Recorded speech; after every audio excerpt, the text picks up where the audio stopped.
L'invention de la Sainte Croix. Cette fête est appelée l'invention de la Sainte Croix parce qu'on rapporte que la Sainte Croix fut trouvée à pareil jour. Mais auparavant, elle avait été trouvée par Seth, fils d'Adam, dans le paradis terrestre, comme il est raconté plus bas, par Salomon sur le Liban, par la reine de Saba dans le temple de Salomon, par les Juifs dans l'eau de la piscine, et en ce jour par Sainte Hélène sur le mont du Calvaire. L'invention de la Sainte Croix eut lieu plus de 200 ans après la résurrection de Jésus-Christ. On lit dans l'évangile de Nicodème qu'Adam était devenu malade. Seth, son fils, alla à la porte du paradis et demanda de l'huile, du bois de la miséricorde pour oindre le corps de son père afin qu'il recouvrât la santé. L'archange Michael lui apparut et lui dit ne pleure pas et ne te mets point en peine d'obtenir de l'huile du bois de la miséricorde, car il te sera absolument impossible d'en obtenir, afin que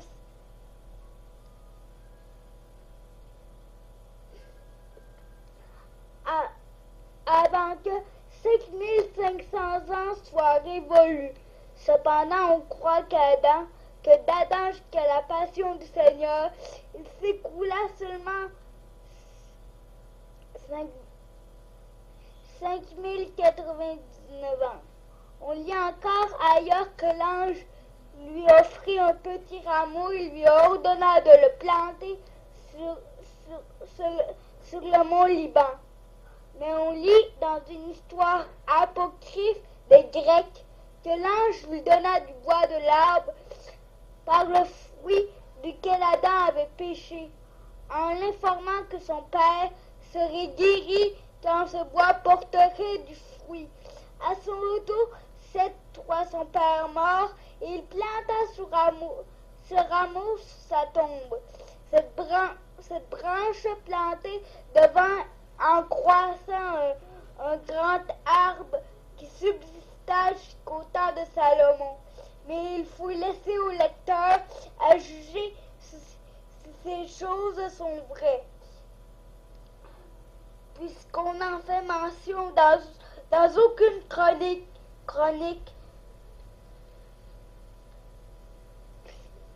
ni dans aucune histoire authentique.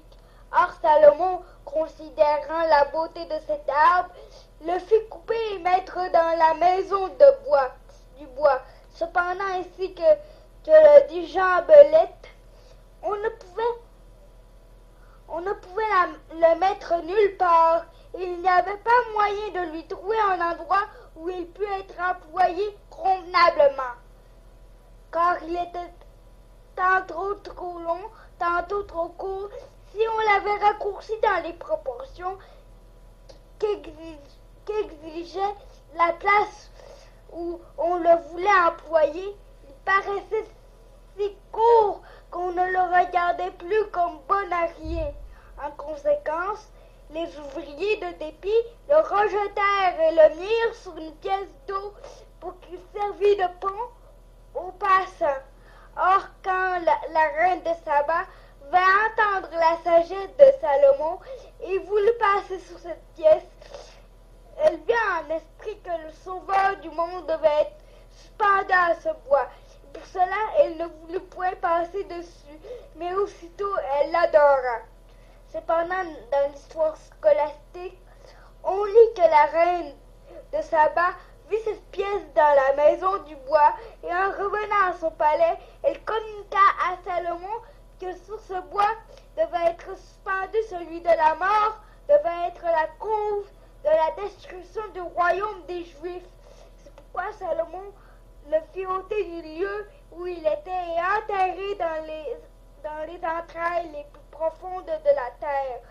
Dans la suite, on y établit la piscine probatique où les Natinéens là avaient les victimes Et ce n'est pas seulement à la descente de l'ange, mais encore à la vertu de ce bois, l'on attribue que l'eau en était troublée et que les infirmes y étaient guéris.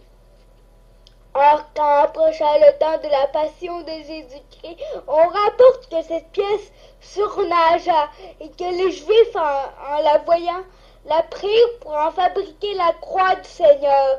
On dit encore que cette croix, faite de 4 essences de bois, savoir de palmier, de cyprès, d'olivier et de cèdre, de lasse vert, Ligna, Crucis, Palma, Cedrus, Cypressus, Oliva.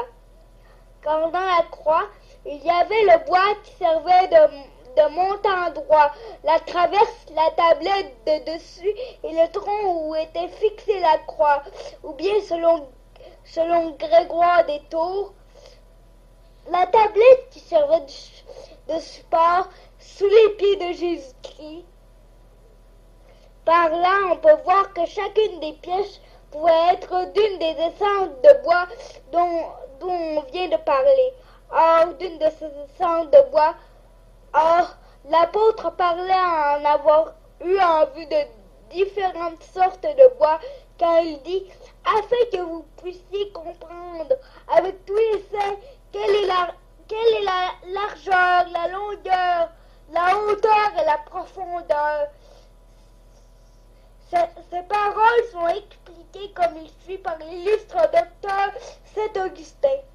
La largeur de la croix du Seigneur, dit-il, c'est la traverse sur laquelle on a étendu ses mains.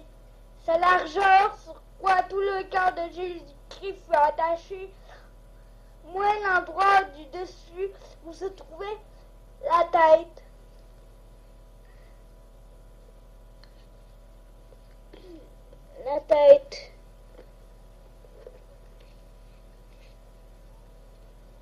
Sa profondeur, c'était la partie cachée et enfoncée dans la terre. Dans la croix, on trouve décrites toutes les actions d'un homme chrétien qui sont de faire de bonnes œuvres en Jésus-Christ, de lui être persévérément attaché, d'espérer les biens célestes et de ne pas profaner les sacrements. Ce bois précieux de la croix resta caché sous terre 200 ans de plus et plus, mais il fut découvert ainsi qu'il suit par Hélène, mère de l'empereur Constantin. En ce temps-là, sur les rives de Danube, se rassembla une multitude innombrable de barbares, tous les pays jusqu'à l'Occident, jusqu'à soumettre à leur domination tous les pays jusqu'à l'Occident. Dès que l'empereur Constantin le sut, il décampa et vint se placer avec son armée sur le Danube. Mais la multitude des barbares s'augmentait. En passant déjà le fleuve, Constantin fut frappé d'une grande terreur en considérant qu'il aura livré bataille le lendemain. Or, regardant en l'air, il tourna les yeux vers le ciel et voit le signe de la croix formé par une lumière fort resplendissante. Et pourtant écrit en lettres d'or cette inscription. In hoc signo vince, par ce signe tu vaincras. Réconforté par cette vision céleste, il fit faire une croix semblable, qu'il ordonna de porter à la tête de son armée. Se précipitant alors sur les ennemis, il les mit en fuite et en tua une multitude immense, après quoi Constantin convoqua tous les pontifes des temples et s'informa avec beaucoup de soin de quel Dieu c'était le signe. Sur leur réponse qu'il ignorait, vers plusieurs chrétiens qui lui firent connaître le mystère de la Sainte Croix, de la foi de la Trinité. Constantin crut alors parfaitement à Jésus-Christ et reçut le saint baptême aux mains de Zèpe, pape ou, selon quelques livres, évêque de Césarée. Mais dans ce récit, il y a beaucoup de points contredits par l'histoire tripartite et par l'ecclésiastique, par la vie de Saint Sylvestre et les gestes de pontife romain. D'après certains auteurs, ce ne fut pas ce Constantin que le pape Sylvestre baptisa après sa conversion à la foi, comme paraissent l'insinuer plusieurs histoires. Mais ce fut Constantin, le père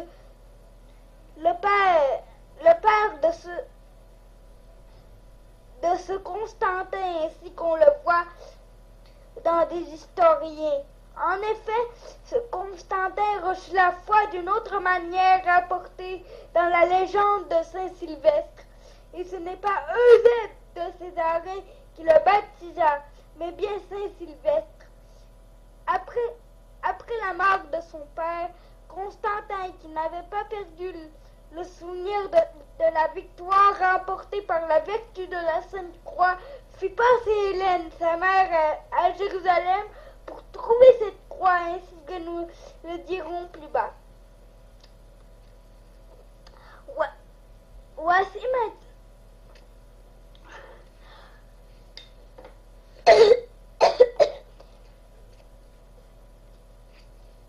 Voici maintenant un récit tout différent de cette victoire.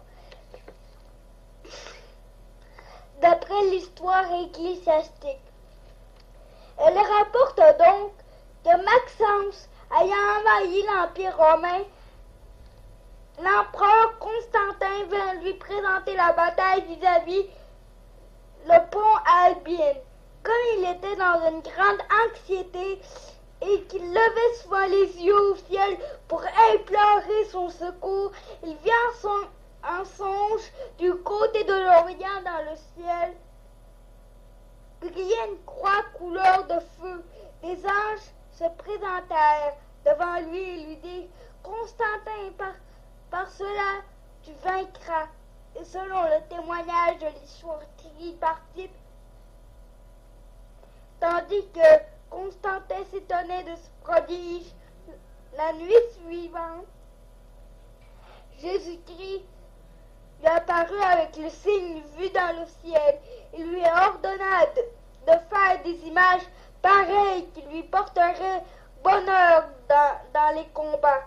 Alors Constantin fut rendu à la joie et assuré de la victoire. Se marqua le front du signe qu'il avait vu dans le ciel, fit transformer les enseignes militaires sur le modèle de la croix et prit à la main droite une croix d'or. Après quoi il sollicita du Seigneur que cette droite qu'il avait munie du signe salutaire de la croix ne fut ni ensanglanté ni souillé de sang romain, mais qu'il remporta la victoire sur le tyran sans effusion de sang.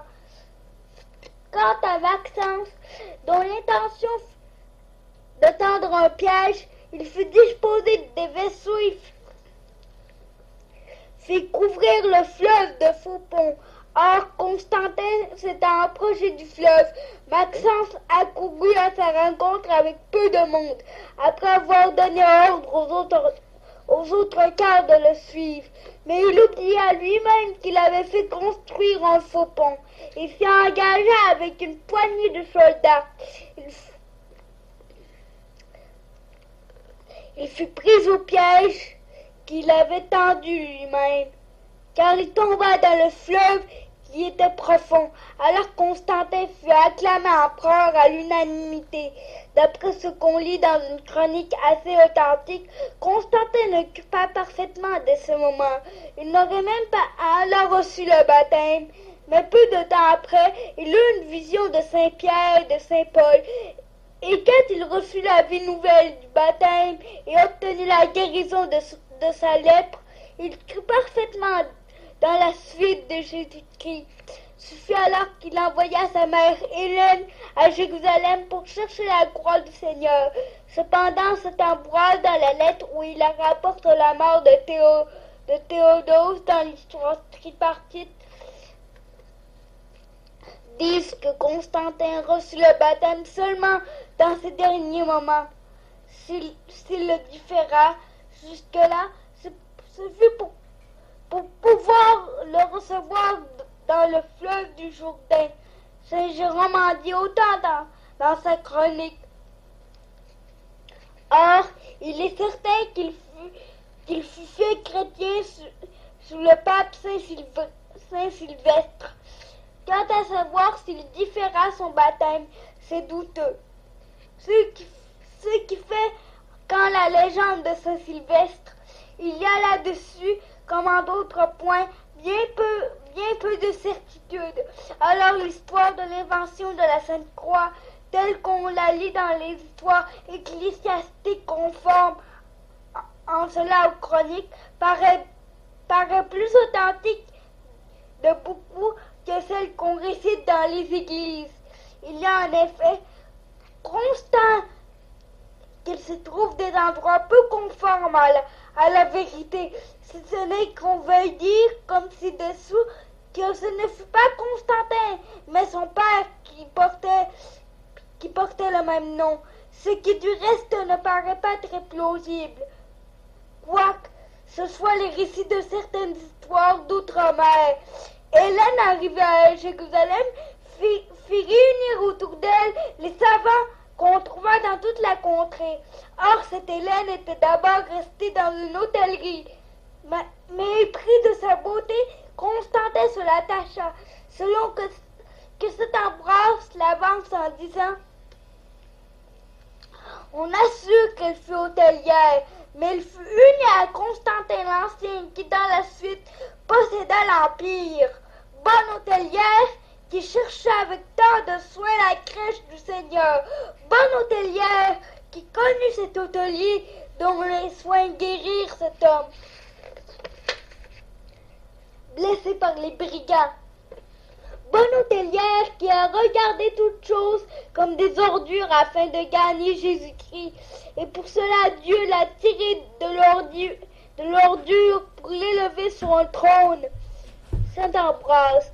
D'autres affirment, et c'est l'opinion émise dans une chronique assez authentique, que cette Hélène était fille de Clouel, roi des Bretons. Constantin venait dans la Bretagne, l'a pris pour femme, parce qu'il était fille unique.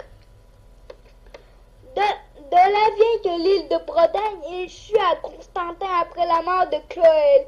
Les Bretons eux-mêmes l'attestent. On lit pourtant ailleurs qu'elle était de Trèves.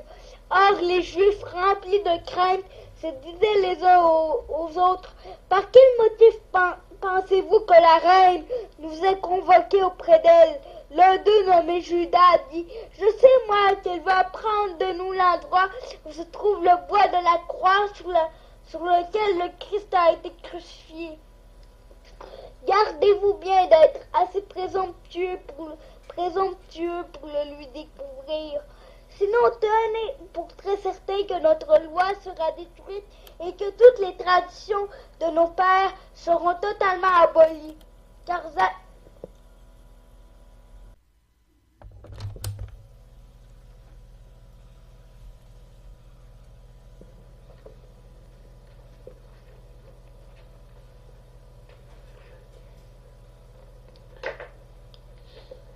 m'a dit avant de mourir, « Fais attention, mon fils, à l'époque où l'on cherchera la croix du Christ, dis où elle se trouve avant d'être mis à la torture, car à dater de cet instant, le pouvoir des Juifs, à jamais aboli, passera entre les mains de ceux qui adorent le crucifié, parce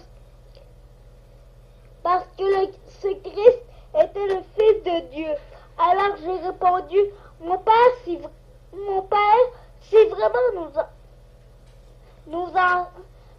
nos ancêtres ont su que ce Christ était le Fils de Dieu, pourquoi l'ont-ils attaché au gibet de la croix? Le Seigneur est témoin, répondit-il, que je n'ai jamais fait partie de leur conseil, mais que souvent je me suis opposé à leurs projets. Or, c'est parce que le Christ reprochait les vices des pharisiens qui le firent crucifier. Mais il est ressuscité le troisième jour et il la garde donc il a monté au ciel à la vue de ses disciples. Mon frère Étienne, que les Juifs en démence ont lapidé, a cru en lui. Prends garde donc, mon fils, de n'oser jamais blasphémer le Christ ni ses disciples. Il ne paraît cependant pas très probable que le père de ce Judas ait existé au temps de la passion de Jésus-Christ, puisque de la passion jusqu'au temps d'Hélène, sous laquelle vécut Judas, il s'écoula plus de 270 ans, à moins qu'on ne veuille dire qu'alors les hommes vivaient plus longtemps qu'à présent. Cependant, les Juifs dirent à Judas, nous n'avons jamais entendu dire choses semblables. Si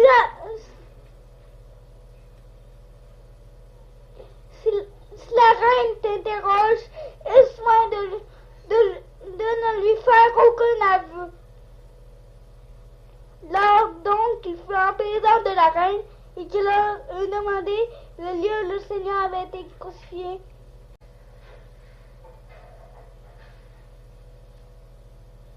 un d'eux ne consentit à le lui indiquer. Alors elle les condamna tous à être brûlés. Ils furent saisis d'effroi et signalèrent Judas en disant, Princesse, voici le fils d'un juste et de prophète qui a connu parfaitement la loi. Demandez-lui tout ce que vous voulez. Il vous le déclara. Alors elle les congédia, tous à l'exception de Judas, qu'il retint et auquel elle dit, je te propose la vie ou la mort. Choisis ce que tu préfères.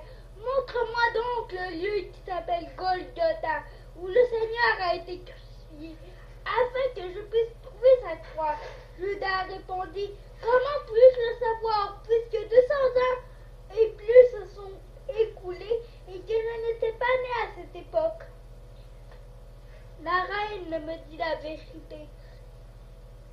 La reine lui dit, par le crucifié, je te ferai mourir de faim si tu ne me dis la vérité. Elle ordonna donc qu'il fût jeté dans un puits desséché pour y endurer les horreurs de la faim. Il demanda à sortir en promettant de découvrir la croix. On le retira. Quand il fut arrivé à l'endroit, après avoir fait une prière, tout à coup la terre tremble. Il se répandit une fumée d'aromates d'une admirable odeur.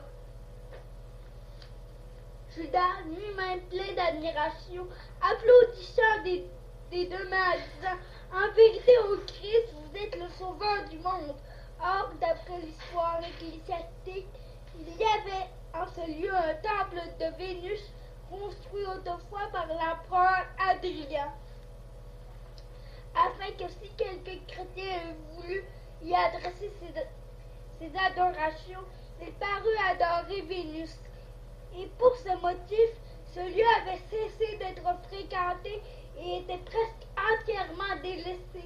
Mais la reine fit détruire ce temple jusque dans ses fondements et en fit labourer la place. Après quoi, Judas se saignit et se mit à creuser avec courage.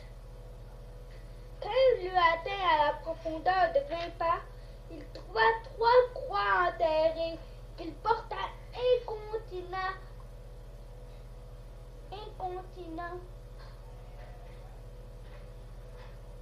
à la reine. Or, comme l'on ne savait pas distinguer celle de Jésus-Christ d'après celle des larrons, on le plaça au milieu de la ville pour attendre à ce que la gloire de Dieu se manifeste. se manifesta. Sur la 11e heure, passa le chaos d'un jeune homme porté à terre. Judas arrêta le cercueil, mit une première et une seconde croix sur le cadavre du défunt, qui ne ressuscita pas. Alors on approcha la 3e croix du corps et un instant il revint à la vie. On lit cependant dans l'histoire ecclésiastique qu'une femme des premiers rangs de la ville gisait demi-morte. Quand Macaire, évêque de Jérusalem, prit la première et la 2e croix, ce qui ne produisit aucun résultat. Mais quand elle posa sur elle la 3e, cette femme ouvrit les yeux et fut guérie à l'instant. Saint Ambroise dit de son côté que Macaire distingua la croix du Seigneur par le titre qu'avait fait maître Pilate et dont l'évêque lut l'inscription, on trouva aussi. Alors le diable se mit à vociférer en l'air. Ô Judas, disait-il, pourquoi as-tu fait cela? Judas, qui est le mien, a fait tout le contraire, car celui-ci, poussé par moi, fit la trahison, et toi, en me reniant, tu as trouvé la croix de Jésus. Par lui, j'ai gagné les âmes d'un grand nombre. Par toi, je parais perdre celles que j'ai gagnées. Par lui, je régnais sous le peuple. Par toi, je chassais de mon royaume.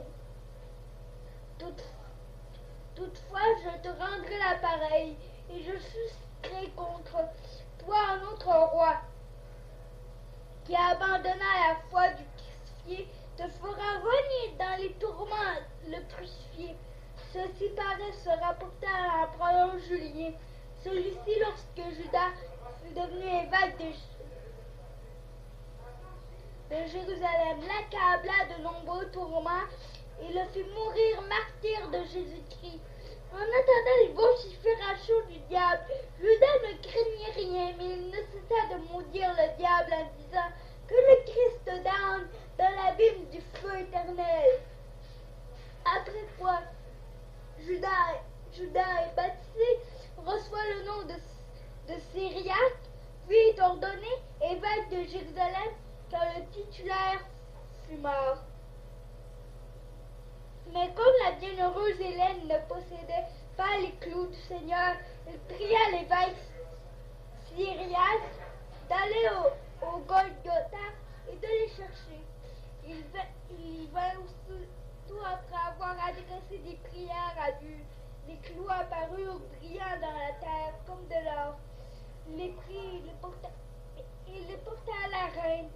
Or, celle-ci se mit à genoux par terre, et après avoir incliné la tête,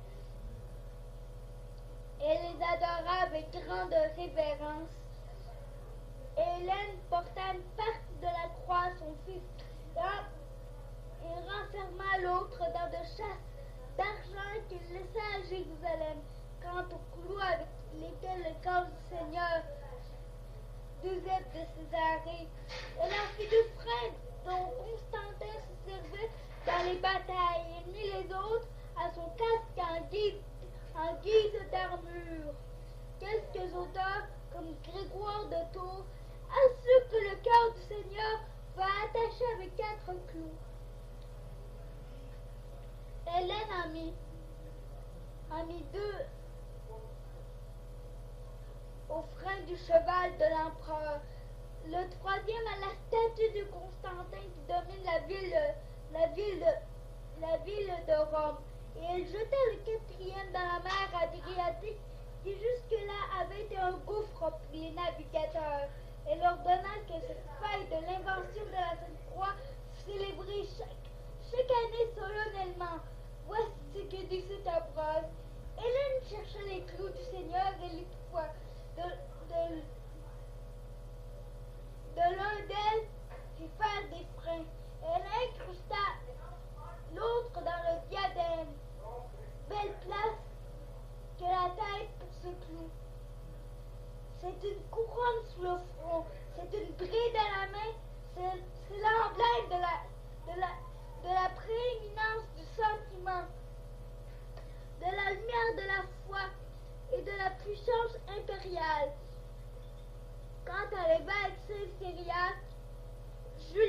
apostat le fit mourir plus tard pour avoir trouvé la Sainte Croix dont partout il prenait à tâche de détruire le signe. Avant de partir contre les Perses, il fit inviter Syriaque à sacrifier aux idoles. Le refus du Saint Julien lui fit couper le bras en disant « Avec cette main, il a écrit beaucoup de lettres qui ont détourné bien du monde de sacrifier aux dieux. » Syriaque lui répondit « Chien insensé, tu m'as bien rendu service, car avant de croire à Jésus-Christ, trop souvent j'ai écrit des lettres que j'adressais aux synagogues des Juifs avant que personne ne croie en Jésus-Christ. Et voilà que tu viens de retrancher de mon corps ce qui en avait été le scandale. » Alors Julien fit fondre du plomb qu'il ordonna de lui verser dans la bouche. Ensuite, il fit apporter un lit de fer sur lequel Syriaque fut étendu, et au-dessus on mit des charbons ardents et de la graisse. Comme Syriaque restait immobile, Julien lui dit « Si tu ne veux pas sacrifier aux idoles, dis au moins que tu n'es pas chrétien. » L'évêque s'y refusa avec horreur. Julien fit creuser une fosse profonde qu'on fit remplir de serpents venimeux. Syriaque fut jeté. Mais les serpents moururent aussitôt. Julien ordonna alors que Syriaque fût jeté dans une chaudière pleine d'huile bouillante. Or, comme le saint voulait y entrer spontanément, il se signa et pria le Seigneur de le baptiser une seconde fois dans l'eau du martyre. Mais Julien, furieux, lui fit percer la poitrine avec une épée. Ce fut ainsi que ce Syriaque mérita de consommer son martyre dans le Seigneur. La grandeur de la vertu de la croix se manifeste dans ce notaire fidèle, trompé par un magicien qui le conduisit en un lieu dont il avait fait venir des démons, en lui promettant des richesses immenses.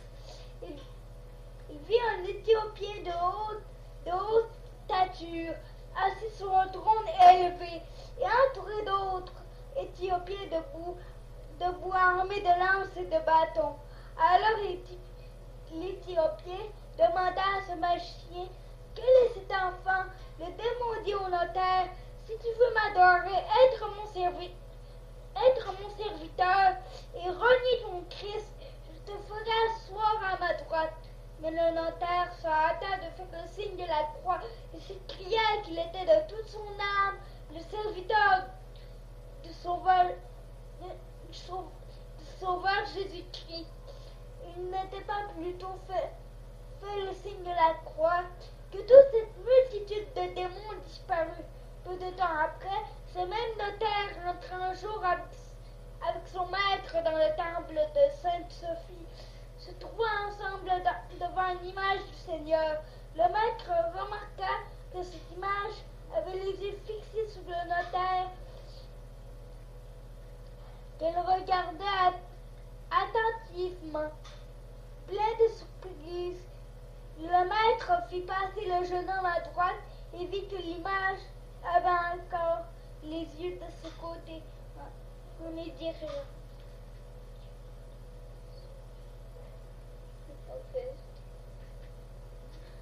En les dirigeant sur le notaire, il le fit de nouveau revenir à gauche, et voici que l'image tourna encore les yeux et se mit à regarder le notaire comme auparavant. Alors le maître le conjura de lui dire qu'il avait fait adieu pour mériter que l'image le regardant ainsi. Il répondit qu'il n'avait la conscience d'aucune bonne action, si ce n'est qu'il n'avait pas voulu renier le Sauveur devant le diable. Saint Marc évangéliste. Marc veut dire sublime en commandement. certain abaissé et amer. Il fut sublime en commandement par la perfection de sa vie, car non seulement il observa les commandements qui sont communs à tous, mais encore ceux qui sont sublimes, tels que les conseils. Il fut certain en raison de la certitude de la doctrine dans son évangile, parce que cette certitude a pour garant Saint-Pierre, son maître, de qui il avait appris. Il fut abaissé en raison de sa profonde humilité, qui lui fit, dit-on, se couper le pouce, afin de ne plus être trouvé capable d'être prêtre. Il fut amer en raison de l'amertume du tourment qu'il endura lorsqu'il fut traîné par la ville, et qu'il rendit l'esprit au milieu des supplices. Ou bien Marc vient de Marco, qui est une masse dont le même coup a aplati le fer, produit la mélodie et affermi l'enclume. De même Saint Marc, par l'unique doctrine de son évangile, dont la perfidie des hérétiques dilate la louange divine et affermit l'Église. Marc évangéliste, prêtre de la tribu de Lévi, fut par le baptême le fils de Saint-Pierre, apôtre, dont il était le disciple en la parole divine. Il alla à Rome avec ce saint. Comme celui-ci prêchait la bonne nouvelle, les fidèles de Rome prièrent Saint Marc de vouloir écrire l'Évangile, pour l'avoir toujours présent à la mémoire. Il le leur écrivit loyalement, tel qu'il avait appris de la bouche de son maître Saint-Pierre, qu'il l'examina avec soin, et après avoir vu qu'il était plein de vérité, il l'approuva et le jugea digne d'être reçu par tous les fidèles. Saint-Pierre, considérant que Marc était constant devant la foi, le destina pour Aquilée, où après avoir prêché la parole de Dieu, il convertit des multitudes innombrables de gentils à Jésus-Christ. On dit que là aussi il écrivit son évangile, que l'on montre encore à présent dans l'église d'Aquilée, où on le garde avec grand respect. Enfin, c'est Marc conduisit à Rome, auprès de Saint-Pierre, un citoyen d'Aquilée nommé Hermagoras, qu'il avait converti à la foi, afin que l'apôtre le consacrât du pontificat, gouverna avec zèle cette église. Il fut pris ensuite par les infidèles et reçut la couronne du martyr. Pour Saint Marc, il fut envoyé par Saint-Pierre à Alexandrie, où il prêcha le premier la parole de Dieu. À son entrée dans cette ville, au rapport de Philon, juif très déserte, il se forma une assemblée immense qui reçut la foi et pratiqua la dévotion et la continence. Papia, évêque de Jérusalem, fait de lui le plus grand éloge en très beau langage. Et voici ce que Pierre Damien dit à son sujet. Il jouit d'une si grande influence à Alexandrie que tous ceux qui venaient en foule pour être instruits dans la foi atteignirent bientôt au sommet de la perfection par la pratique de la continence de toutes sortes de bonnes œuvres, en sorte que l'un eût dit une communauté de moines. On devait se résultat moins au miracle extraordinaire de Saint Marc et à l'éloquence de ses prédications qu'à ses exemples éminents. Le même Pierre Damien ajoute qu'à sa mort, son corps fut ramené en Italie, afin que la terre où il avait été donné d'écrire son évangile eut l'honneur de posséder ses dépouilles sacrées. Tu es heureuse, ô Alexandrie, d'avoir été arrosée de son sang glorieux, comme toi, ô Italie, tout ne l'est moins de posséder un si rare trésor. On rapporte que Saint Marc fut doué d'une si grande humilité qu'il se coupa le pouce afin que l'on ne songeât pas à l'ordonner prêtre. Mais par disposition de Dieu et par l'autorité de Saint-Pierre, il choisit pour évêque d'Alexandrie. À son entrée dans cette ville, sa chaussure se rompit et se déchira subitement. Il comprit intérieurement ce que cela signifiait. Et dit, vraiment le Seigneur a raccourci mon chemin, et Satan ne sera pas un obstacle pour moi, puisque le Seigneur m'a absous des œuvres de mort. Or Marc, voyant un savetier qui cousait de vieilles chaussures, lui donna la sienne à raccommoder. Mais en le faisant, l'ouvrier se blessa grièvement à la main gauche. Il se mit à crier « Unique Dieu !» En l'entendant, l'homme de Dieu dit « Vraiment le Seigneur a rendu mon voyage heureux. » Alors il fit de la boue avec sa salive et de la terre, l'appliqua sous la main du savetier qui en fut incontinent guéri. Cet homme, voyant le pouvoir extraordinaire de Marc, le fit entrer chez lui et lui demanda qui il était, d'où il venait. Marc lui avoua être le serviteur du Seigneur Jésus. L'autre lui dit, « Je voudrais bien le voir, je te le montrerai, » lui répondit Saint Marc. Il se mit alors à lui annoncer l'évangile de Jésus-Christ. Il le baptisa avec tous ceux de sa maison. Les habitants de la ville, ayant appris l'arrivée d'un Galiléen qui méprisait les sacrifices de leur Dieu, lui tendirent des pièges. Saint Marc, en ayant été instruit, ordonna à l'évêque Ammianus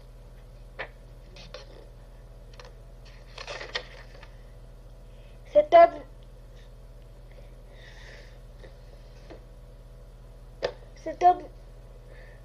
là même qu'il avait guéri, partit pour la Pentapole, où il resta 2 ans, après lesquels il revint à Alexandrie. Il y avait fait élever une église sur les rochers qui bordent la mer, dans un lieu appelé Buculie. Il trouva le nombre des chrétiens augmenter. Or, les prêtres des temples cherchèrent à le prendre. Et le jour de Pâques, comme Saint Marc célébrait la messe, ils s'assemblèrent tous au lieu où était le saint, lui attachèrent une corde au cou et le traînèrent par toute la ville en disant « Traînons le bœuf au Buculie. » Sa chair et son sang étaient éparés sur la terre et couvraient les pierres. Ensuite, il fut enfermé dans une prison où un ange le fortifia. Le Seigneur Jésus-Christ lui-même daigna le visiter. Il lui dit pour le conforter, « La paix soit avec toi, Marc, mon évangéliste. Ne crains rien, car je suis avec toi pour te délivrer. » Le matin arrivé, il lui jette encore une fois une corde au cou, et le traînant ça et là en criant « Traînez le buffle au Buculie » au milieu de ce supplice. Marc rendait grâce à Dieu en disant « Je remets mon esprit entre vos mains » et en prononçant ces mots, il expira.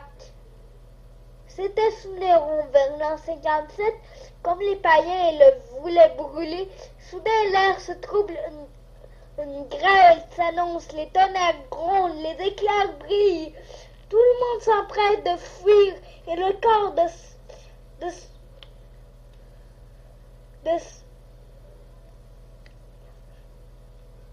corps du saint reste intact. Les chrétiens le prirent et l'ensevelirent donc l'église dans l'église en toute révérence. Voici le portrait de Saint Marc. Il avait le nez long les sourcils abaissés, les yeux beaux, le front un peu un peu chauve, la barbe épaisse. Il était de belles manières, d'un âge moyen. Ses cheveux commençaient à blanchir. Il était affectueux, plein de mesure et rempli de la grâce de Dieu. Cet embrase de lui, comme le bienheureux Marc brillait par des miracles sans nombre. Le bienheureux Marc, il arriva qu'au cordonnier auquel il avait donné sa chaussure à raccommoder se perça la main gauche dans son travail. Et en se faisant la blessure, il cria « Oh Dieu !» Le serviteur de Dieu fut tout joyeux de l'entendre. Il prit de la boue qu'il fit avec sa salive, en ni la main de l'ouvrier qu'il guérit à l'instant, avec laquelle put continuer son travail. Comme le Sauveur guérit aussi un aveugle-né. L'an de l'incarnation du Seigneur, 468 du temps de l'empereur Léon. Des Vénitiens transportèrent le cœur de Saint-Marc d'Alexandrie à Venise, où fut élevée en l'honneur du saint une église d'une merveilleuse beauté. Des marchands vénitiens étant allés à Alexandrie, firent tant pardon et par promesse auprès de deux prêtres, gardiens du cœur de Saint-Marc, que ceux-ci le laissèrent enlever en cachette et emporter à Venise. Mais comme on levait le corps du tombeau, une odeur si pénétrante se répandit dans Alexandrie que tout le monde s'émerveillait d'où pouvait venir une pareille suavité. Or, comme les marchands étaient en pleine mer, ils découvrirent au navire qui allait de conserve avec eux qui portait le corps de Saint-Marc. Un des gens dit « C'est probablement le corps de quelques Égyptiens que l'on vous a donné, et vous pensez apporter le corps de Saint-Marc. » Aussitôt, le navire qui portait le corps de Saint-Marc vira de bord avec une merveilleuse célérité en se heurtant contre le navire où se trouvait celui qui venait de parler. Il en brisa un côté et ne s'éloigna point avant que tous ceux qui le montaient n'eussent acclamé qui croyaient que le corps de Saint-Marc s'y trouva.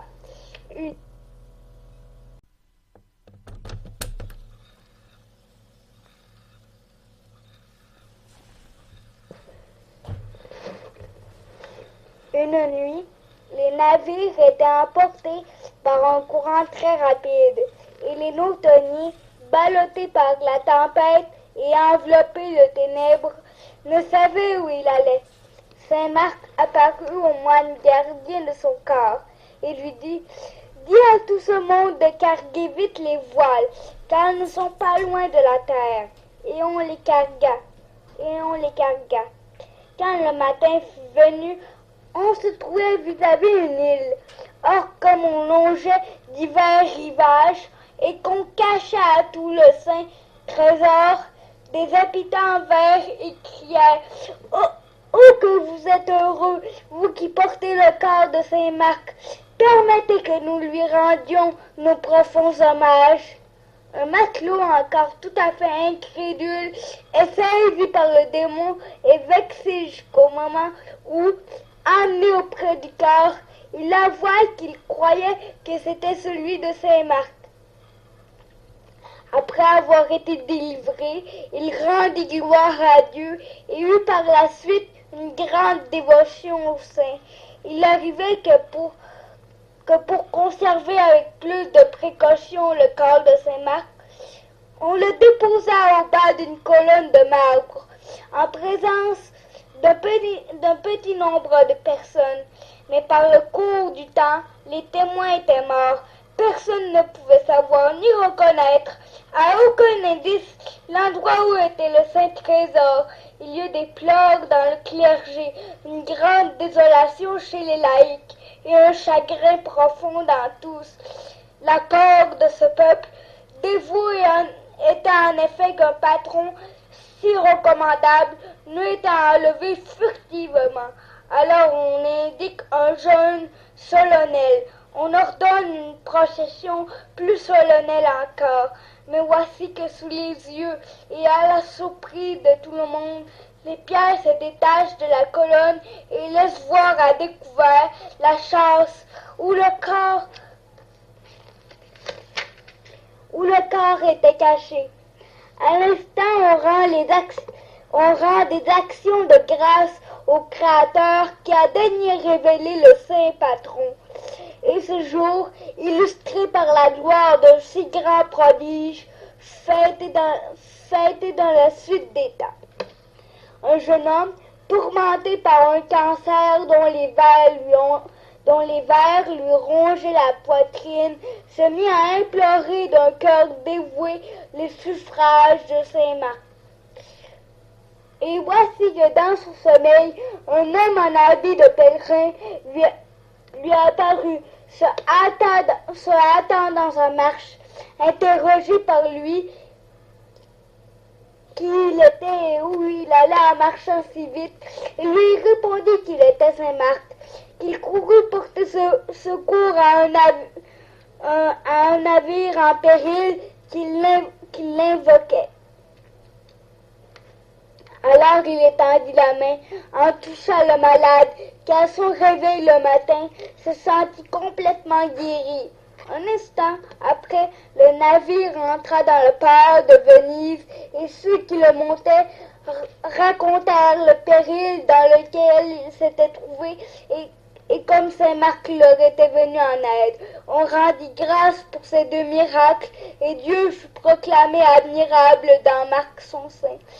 Des marchands de Venise qui allaient à Alexandrie sur un vaisseau sarrasin, se voyant dans un péril imminent, se jetant dans une chaloupe, coupent la corde et aussitôt le navire est englouti dans les flots qui enveloppent tous les sarrasins. L'un d'eux invoqua Saint-Marc et fit comme il put, vœu de recevoir le baptême et de visiter son église, s'il lui prêtait secours. À l'instant,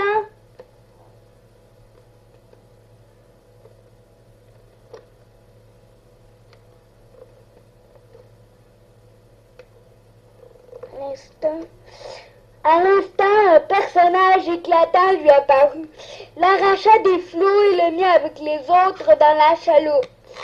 Arrivé à Alexandrie, il fut ingrat envers son libérateur et ne se pressa ni d'aller à l'église de Saint-Marc, ni de recevoir les sacrements de l'église de notre foi. D'un rechef, Saint-Marc lui apparut et lui reprocha son ingratitude. Il rentra donc en lui-même, vint à Venise et régénéré dans les fonds sacrés du baptême, il reçut le nom de Marc. Sa foi en Jésus-Christ fut parfaite et il finit sa vie dans les bonnes œuvres. Un homme qui travaillait au haut du campanile de Saint-Marc de Venise tombe tout à coup à l'improviste. Ses membres sont déchirés par lambeaux, mais dans sa chute, il se rappelle Saint-Marc et implore son patronage. Alors il rencontre une poutre qui le retient. On lui donne une corde et il se relève sans blessure. Il remonte ensuite à son travail avec dévotion pour le terminer. Un esclave au service d'un noble habitant de la Provence avait fait vœu de visiter le corps de Saint-Marc, mais il ne pouvait obtenir la permission. En fait, il témoin de compte de la peur de son maître temporel que de son maître céleste. Sans prendre congé, il partit avec dévotion pour accomplir son vœu. À son retour, le maître, qui était fâché, ordonna de lui arracher les yeux. Cet homme cruel favorisé dans son dessein par des hommes plus cruels encore qui jettent par terre le serviteur de Dieu, lequel invoquait Saint Marc et s'approche avec des pinceaux pour lui crever les yeux. Les efforts qu'il tente sont inutiles, car le fer se repoussait et se cassait tout d'un coup. Il ordonne donc que ses jambes soient rompues et ses pieds coupés à coups de hache. Mais le fer, qui est dur de sa nature, s'amollit comme le plomb. Il ordonne qu'on lui brise la figure et les dents avec des maillets de fer. Le fer perd sa force et s'émousse par la puissance de Dieu. À cette vue, son maître stupéfait demanda pardon et alla avec son esclave visiter en grande dévotion le tombeau de Saint-Marc. Un soldat reçut au bras dans une bataille une blessure telle que sa main resta pendante. Les médecins et ses amis les conseillaient de la faire amputer, mais ce soldat qui était preux, honteux d'être manchot, se fit remettre la main à sa place et l'assujettit avec des bandeaux sans aucun médicament. Il invoqua les suffrages de Saint-Marc et sa main fut guérie aussitôt. Il n'y resta qu'une cicatrice qui fut un témoignage d'un si grand miracle et un monument de pareil bienfait. Un miracle, un homme de la ville de Mantoue, faussement accusé par des envieux, fut mis en une prison où, après être resté 40 jours dans le plus grand ennui, il se mortifia par un jeûne de 3 jours en invoquant le patronage de Saint-Marc. Ce saint lui apparaît et lui commande de sortir avec confiance de sa prison. Cet homme que l'ennui avait endormi ne se mit pas en peine d'obéir aux ordres du saint, tout en se croyant le jouet d'une illusion.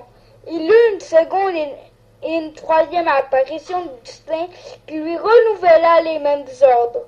Revenu à soi et voyant la porte ouverte, il sortit avec confiance de la prison et brisa ses entraves comme s'ils étaient des liens d'étau. Il marchait donc en plein jour au milieu des gardes que des autres personnes présentes sans être vues, tandis que lui voyait tout le monde. Il vint au tombeau de Saint-Marc pour s'acquitter dévotement de sa dette de remerciement. La pluie entière était en proie à la stérilité. Et pas une goutte de pluie n'arrosait cette terre. Alors il fut révélé que c'était un châtiment de ce qu'on ne célébrait pas la fête de Saint-Marc.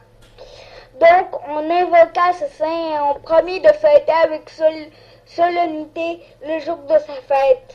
Le saint fit cesser la stérilité et renaître l'abondance en donnant un air pur et une pluie convenable. Environ en 1212, il y avait à Pavie, dans le couvent des frères prêcheurs, un frère de sainte et religieuse vie nommé Julien. Originaire de Faenza, jeune du corps mais vieux d'esprit.